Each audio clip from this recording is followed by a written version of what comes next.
أعوذ بالله من الشيطان الرجيم. بسم الله الرحمن الرحيم.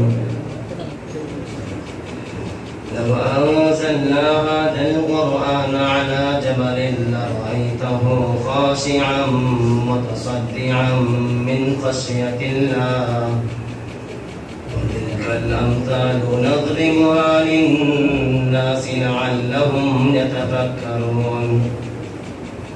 وقال تعالى إنا أنزلناه في ليلة القدر. صدق الله العلي العظيم. وقال النبي صلى الله عليه وسلم أشراف أمتي حملة القرآن، أو كما قال عليه الصلاة والسلام. اللهم صل على محمد وعلى آل محمد وبارك وسلم تسليما كثيرا كثيرا.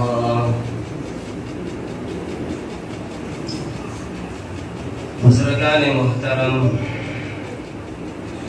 و نوجوانان اسلام،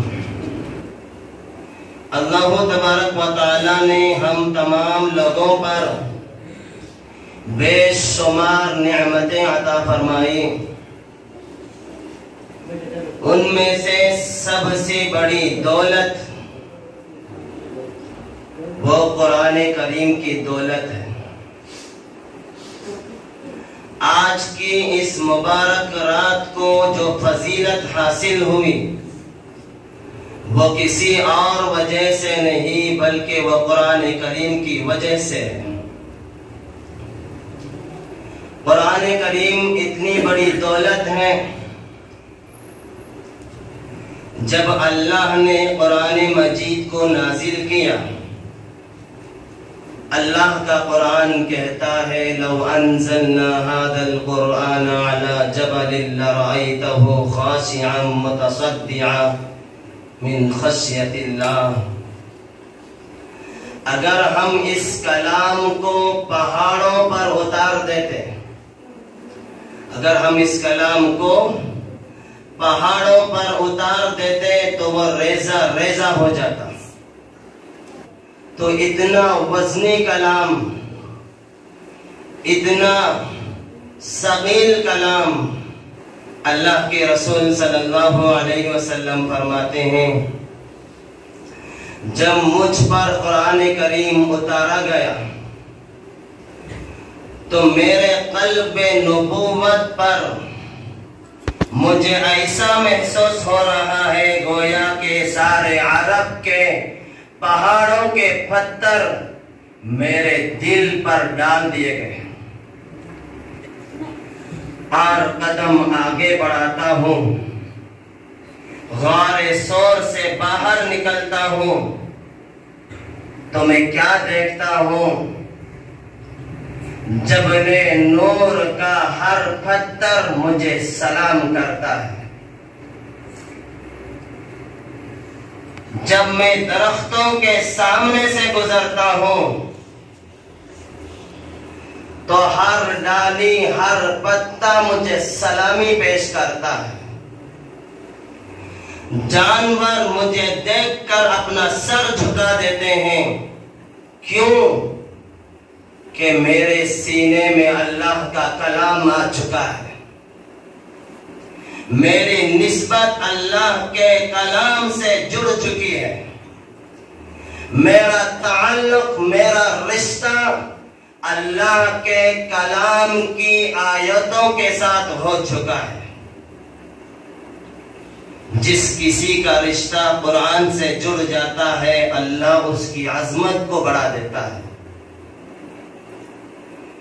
تو اتنا وزنی کلام، اتنا بڑا ثقیل کلام اللہ کے رسول پر نازل ہوا. اور آج حفاظ، علماء، ائمہ، مفتیان کرام اس کو سینوں میں محفوظ کیے ہیں اور قیامت تک محفوظ کریں گے.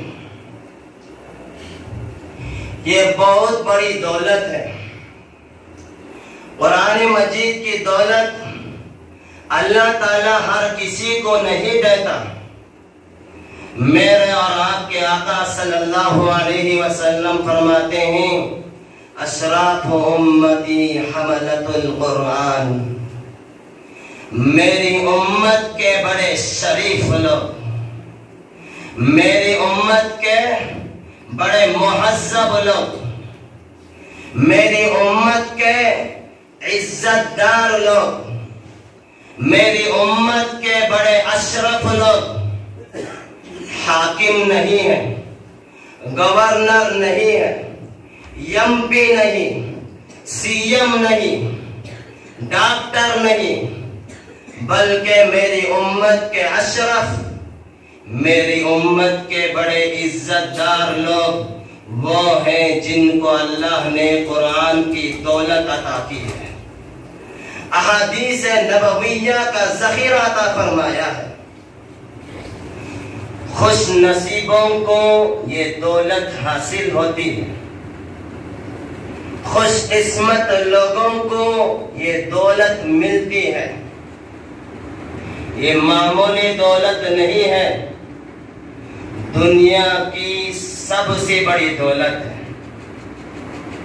تو میرے محترم بھائیوں، آج میں آپ کو یہی پیغام دے کر جا رہا ہوں کہ آپ اپنے بچوں کو قرآن کریم کی تعلیم دو، اپنے بچوں کو دینی ماحول میں رکھو۔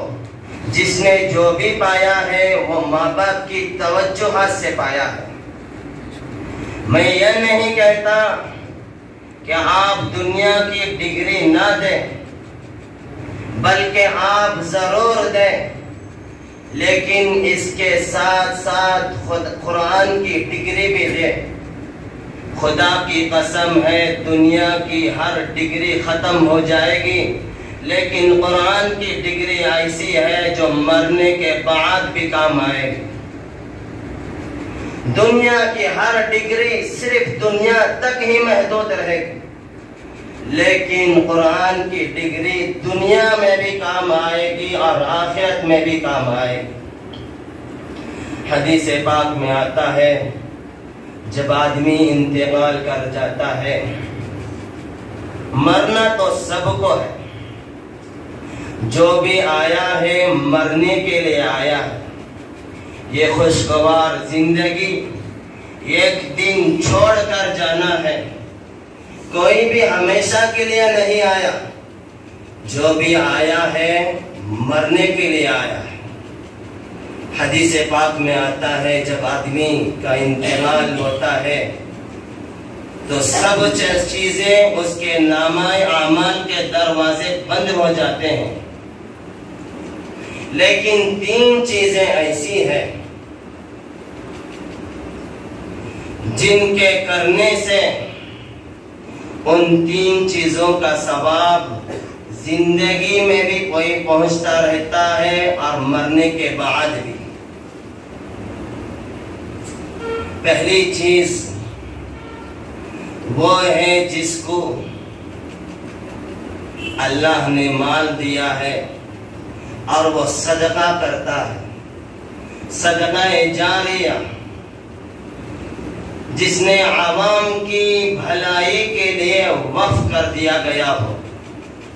مثلا مسجد میں نل لگانا یا مساجد کی تعمیر کرانا یا مدرسے کی تعمیر کروانا یا غریب لڑکیوں کی شادی کرنا اور نیک کام میں بڑھ چڑھ کر حصہ لینا، یہ سب صدقہ جاریہ ہے۔ دوسری چیز ایسا علم جس سے لوگ فائدہ اٹھا رہے ہیں اور لوگ دینی کاموں کے بارے میں علماء سے رجوع ہو رہے ہیں۔ جو آپ نہیں جانتے وہ امام صاحب سے رجوع ہو رہے ہیں۔ تیسری چیز نیک بیٹا، صالح بیٹا جو اس کے حق میں دعا کرے۔ آپ کے چلے جانے کے بعد آپ کے بچے اگر دینی کام کرتے رہے،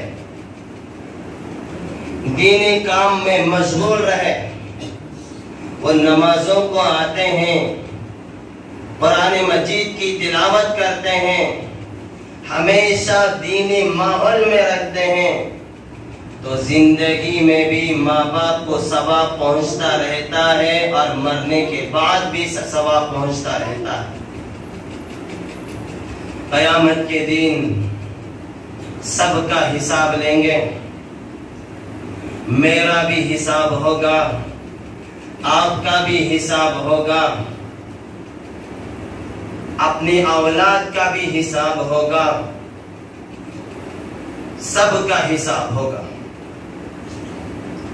اور جب ماں باپ سے پوچھا جائے گا کہ وہ اپنی اولاد کی کیسی تربیت کی، اور اولاد سے بھی پوچھا جائے گا کہ وہ اپنے ماں باپ کا کتنا ادب کیا، کتنا ان کا احترام کیا، اور جب اولاد سے پوچھا جائے گا جو اولاد دنیا میں رہ کر دین سے غافل رہی، جو اولاد مسجد سے دور رہی، قرآن پڑھنا اسے وہ جانتی نہیں، اللہ کیا ہے، اللہ مجھ سے کیا کہتا ہے وہ اسے نہیں معلوم، اللہ کے مطابق حضور صلی اللہ علیہ وسلم کے طریقے کے مطابق اپنی زندگی نہیں گزاری، وہ اولاد یہ کہے گی یا اللہ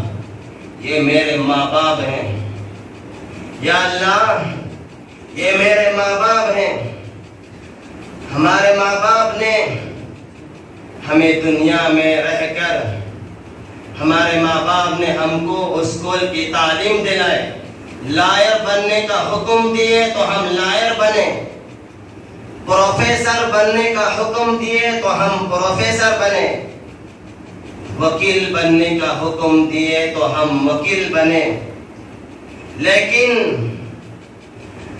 ہمارے ماں باپ نے ہم کو قرآن کریم کی تعلیم نہیں دی، شریعت ہم کو نہیں بتائی، دین سے ہم غافل رہے، ہماری بھی غلطی ہے، لیکن اس سے بڑھ کر ہمارے ماں باپ کی غلطی ہے، ہمارے ماں باپ کا قصور ہے، ہمارے ماں باپ نے ہمیں ان کی فرما برداری کی، پروفیسر بننا، لائر بننا، انجینئر بننا، تو ہم ان کا حکم پورا بجا لائے، لیکن انہوں نے کبھی ہم کو قرآن کی تعلیم، احادیث نبویہ کا ذخیرہ نہیں بتایا۔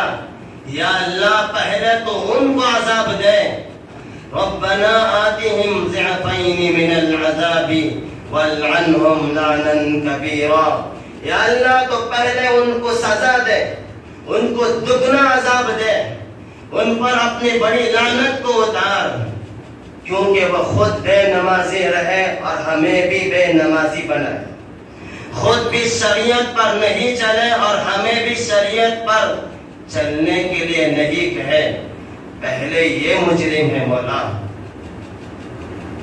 تو اسی لیے میرے محترم بھائیوں، اپنے بچوں کو قرآن کی تعلیم دو، کل قیامت کے دن شرمندگی آہوزاری کرنے کے بجائے کچھ نہیں ہوگا۔ تو اسی لیے ماں باپ کی ذمہ داری ہے کہ اپنے بچوں کو دینی ماحول میں رکھیں، اپنے بچوں کو مسجد کو لایا کرے، ان کو قرآن کی تعلیم دیے۔ دیکھیے جس نے جو بھی پایا ہے وہ ماں باپ کی دعاؤں سے پایا ہے، جس نے جو بھی پایا ہے وہ ماں باپ کی توجہات سے پایا ہے، ماں باپ کی نگرانی سے پایا ہے۔ حضرت امام شافعی رحمت اللہ علیہ فرماتے ہیں حقیقی یتیم وہ بچہ نہیں ہے جس کے ماں باپ مر کر اس دنیا سے چلے گئے۔ حقیقی یتیم وہ بچہ نہیں ہے جس کے ماں باپ مر کر اس دنیا سے چلے گئے۔ حقیقی یتیم وہ بچہ ہے، وہ بچی ہے جس کے ماں باپ زندہ ہیں پھر بھی اس کی اولاد کی نگرانی نہیں کرتے، پھر بھی اس کی اصلاح نہیں کرتے، پھر بھی اس کی فکر نہیں کرتے، پھر بھی اس کی دینی تعلیم کی فکر نہیں کرتے۔ حقیقی یتیم وہ بچہ ہے جس کا باپ زندہ ہے پھر بھی اس کی اولاد قرآن سے دور ہے۔ حقیقی یتیم وہ بچہ ہے جس کے ماں باپ زندہ ہیں پھر بھی اس کی اولاد مسجد سے دور ہے۔ حقیقی یتیم وہ بچی ہے جس کی ماں زندہ ہے پھر بھی اس کی بچی گھر سے باہر نکلتی ہے تو بغیر برقعے کے نکلتی ہے۔ حقیقی یتیم وہ بچہ وہ بچی ہے۔ وہ بندہ بے اولاد ہو کر مرا ہے، اولاد رہنے کے باوجود بے اولاد ہو کر مرا ہے۔ جو ایسی اولاد کو چھوڑ کر مرا ہے جو قرآن کو نہیں جانتی، قرآن پڑھنا وہ نہیں جانتی، اسلام سے نہیں واقف، دینی ماحول میں وہ نہیں رہے۔ حقیقی یتیم وہ بچہ ہے، بانجھ اسے کہو جس نے اولاد کو یہاں تک برباد کر کے چھوڑ کر چلا گیا، جو وہ ماں باپ کی نماز جنازہ پڑھانے کو وہ نہیں جانتی، ایمان سے دور ہے، اخلاق سے دور ہے۔ حقیقت میں وہ بچہ وہ بچی یتیم ہے۔ تو میرے محترم بھائیوں، دنیا کی ہر ڈگری ختم ہو جائے گی لیکن قرآن کی ڈگری آپ کے مرنے کے بعد آپ کے بچے اگر قرآن کریم کی حفظ کرتے ہیں، قرآن مجید پڑھتے ہیں، وہ دینی ماحول میں رہتے ہیں تو اس کا ثواب آپ کو بھی پہنچتا رہتا ہے اور مرنے کے بعد بھی اسی طرح ایسا ثواب پہنچتا ہی رہتا ہے۔